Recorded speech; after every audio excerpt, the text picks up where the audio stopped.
So Facebook announces Metaverse.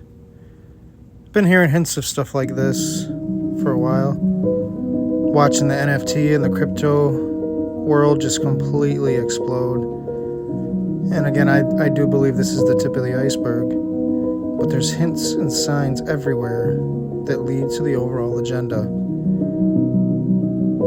We must be paying close attention and got to have an open mind and an open spirit for God to show us these things. The political scene is an absolute disaster. Many things are coming out, as I thought they would, that show how deep the corruption and the manipulation truly go.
And it makes a big difference to tell the American people the truth about what our options are. If tomorrow the order goes out from I'm President of the United States, issue an order, end the war today, begin to withdraw all American troops. It will take a year to get the American troops out. You hear me now? That's the truth. It will take a year to get them physically out. Now, if you leave all the equipment behind, you might be able to do it in 7 months. And you leave those billions of dollars of weapons behind, I promise they're going to be used against your grandchild and mine someday. Proposal that Senator Wyden and the Senate Finance Committee have been looking at that would impose a tax on unrealized capital gains. Ladies and gentlemen, this is just insane. I can barely speak about it. So what she wants to do, what the government wants to do, is tax gains on things that are unrealized that you haven't even sold yet. So let's say you have a $100 investment, it goes up to $500, maybe in crypto. They want you to pay tax on the $400, or this could be a stock that you haven't even sold, forcing you to sell it. But here's the undercurrent no one's talking about, and I tweeted about this on Twitter at AMTV Media. What's the real agenda here? Right, I'm always looking under the hood. What's the real, why are they virtue signaling this to us right now? Or to me, this looks much more likely that they're about to go for full asset seizures in the United States. Ray Dalio and other billionaires talked about this. It's called capital controls, where you won't be able to move your money outside of the United States. They've got a global world tax implemented, all of these restrictions to free movement, bodily autonomy, and look at how bad it's gotten 2 years after 2 weeks to supposedly flatten the curve. Yeah, maybe on human intelligence is what I would say, because our liberty and our sovereignty and our freedom on an individual level, which is constitutionally protected by the Bill of Rights and the Constitution itself and the very principles that the Founding Fathers set up, although imperfect, has, in my opinion, been brutally violated in every single regard. Remember when they said it was a conspiracy theory years ago that they were tracking and tracing you? Now it's just hard hitting it in your face. It's just a part of the program. You see how that works? They go and move incrementally to their desired end result. Yelling at dialectic, of course. So massive, massive bubble. This is going to continue. I say this again respectfully, but all the prognosticators that have called for a stock market meltdown and crash, notably Robert Kiyosaki in October, I believe are wrong. He's got about 5 days left. Instead, everything's been doing the exact opposite, hyperinflating the bubble even further. So, for example, we saw Coinbase stock, which I own and have recommended at school for some time now, rally like 8% yesterday. It looks like it's about to reach its initial offering price very soon. In fact, I think that's going to be $1 trillion company. Much like Tesla just realized $1 trillion market cap because it's a vertically, horizontally integrated technology company. not just cars. By the way, I don't even like Teslas. I've never owned a Tesla. I don't like Teslas at all. I never want to be in a self-driving car that controls me and tells me what to do and whether or not I can go to a certain destination or not. I would much rather drive gas guzzlers, of which I own a lot of them, Jeeps 4x4s, and go anywhere I want, anytime I please, without any kind of restrictive measures being implemented by some kind of technology or some kind of government force. That's just my opinion. So we see this bubble just absolutely brewing. We see this massive stimulus do exactly what it was intended to do. Wealth transfer all the key assets to the rich and to the elites so that they can go, build, what is this here? I was reading earlier today, Jeff Bezos is building some kind of space station for the elites so they can float around and eat caviar and pate and see how the champagne floats in the zero gravity room that they're in. I mean, this is where all their money and assets are going to. So when they tell you things like they're going to tax the rich, no. They're not going to tax the rich. They've already made all their money. They've already made all their gains. All the wealth has already been transferred. So it's not the rich that they're going to tax them under. It's you. It's small businesses. It's transactions over 600. They're going to cripple and absolutely decimate capitalism here in the United States of America, in my opinion, which they largely already have. So that's what we're seeing. So it's going to blow up. It's going to blow up, just like Peter Thiel, billionaire, has said. The question is, when?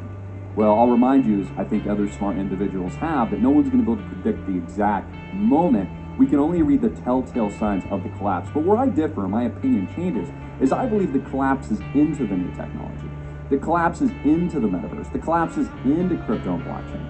The collapse is into alternative asset structures that are being built all around us and weaponized against you tuning in to, again, in the petrodollar reserve currency, end U.S. world dominance, which I believe has already happened, and give that to the new system and the new order by design. The rule from the Occupational Safety and Health Administration, or OSHA, affects 84 million private sector workers. Many are wondering whether the federal government has the authority to enforce vaccine mandates on private companies. Senator Ron Johnson and other experts discuss these issues today. NTV's Jason Perry has the details. Senator Ron Johnson says he's been dealing with the vaccine injury, and he doesn't agree with those who say vaccine injuries rarely happen. For the COVID vaccines, in 10 months, we've had 837,000 adverse events reported on VAERS, 17,619 deaths. And oh, by the way, I realize that does not prove causality, but it's also true that over 5,500 of those deaths have occurred on days 0, 1, or 2 following vaccination.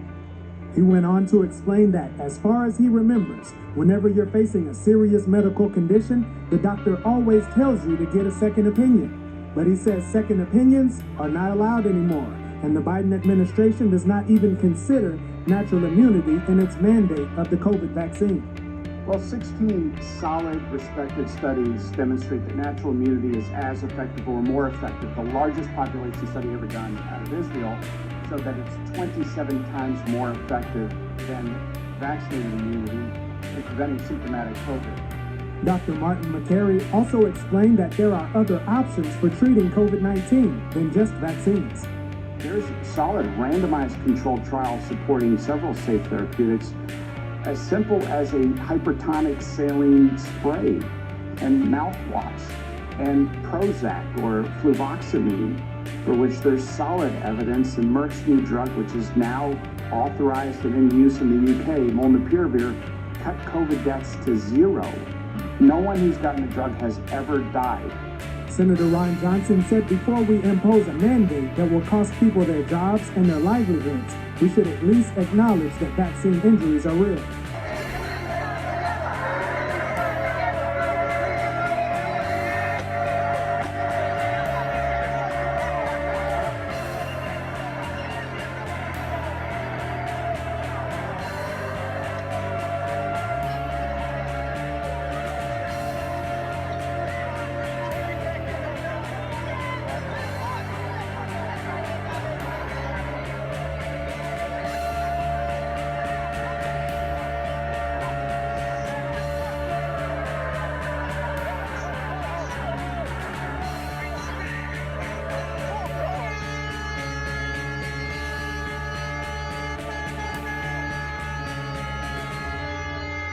Authorities have arrested and charged a Russian man who allegedly lied to the FBI about then presidential candidate Donald Trump.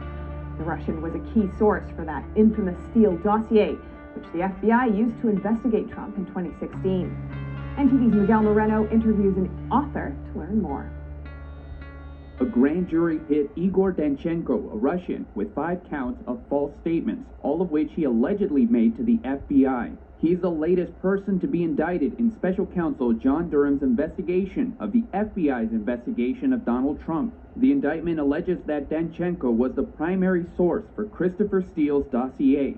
This is what the FBI used to investigate the alleged ties between then presidential candidate Donald Trump and Russia. The FBI interviewed Danchenko multiple times to verify his allegations that were included in the dossier, but the Russian allegedly lied to agents during these interviews. Author and journalist Lee Smith tells NTD Durham may try to get answers from Danchenko. Danchenko might be looking at 25 years. I think the idea is that the FBI, or rather John Durham, would like to get Igor Danchenko to cooperate rather than face up to 25 years in prison, say who else was involved, how this went down, who told him to do what his role was, what Christopher Steele's role was, what Glenn Simpson and Fusion GPS's role was, and what the FBI's was, what the Crossfire Hurricane team was up to. Smith also says this has more to do with Hillary Clinton's campaign than with the Russian. I mean, we've known this since October 2017, when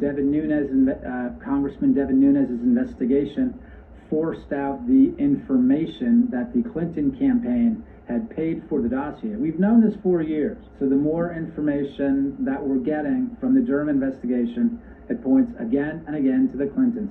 Michael Sussman was a Clinton lawyer. Igor Danchenko was a Clinton campaign contractor. The person that he was talking to and was getting information from was a Clinton ally who works at a DC-based, rather a Virginia-based public relations firm. Former FBI counterintelligence officer Peter Strzok led the investigation into Trump. Strzok says everyone Durham indicted was almost peripheral to the core of the investigation of Trump. I mean, it's no secret. They attacked Trump from day one.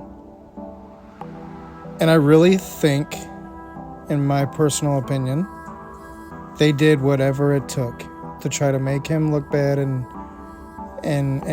attack his character and destroy him publicly. And I just think it upset them. The more that they tried, the more that they failed. It was unsuccessful. And I'm interested to see what happens moving forward. I really am. I'm interested to see how this plays out. But you're seeing a lot of good people stand up for what's right and truth and freedom. And to those people, I tip my hat and I say thank you and God bless you. We have the right and we have the responsibility to seek out the truth in all this chaos and to trust God to lead us. So I leave you with that. And again, it's just my thoughts.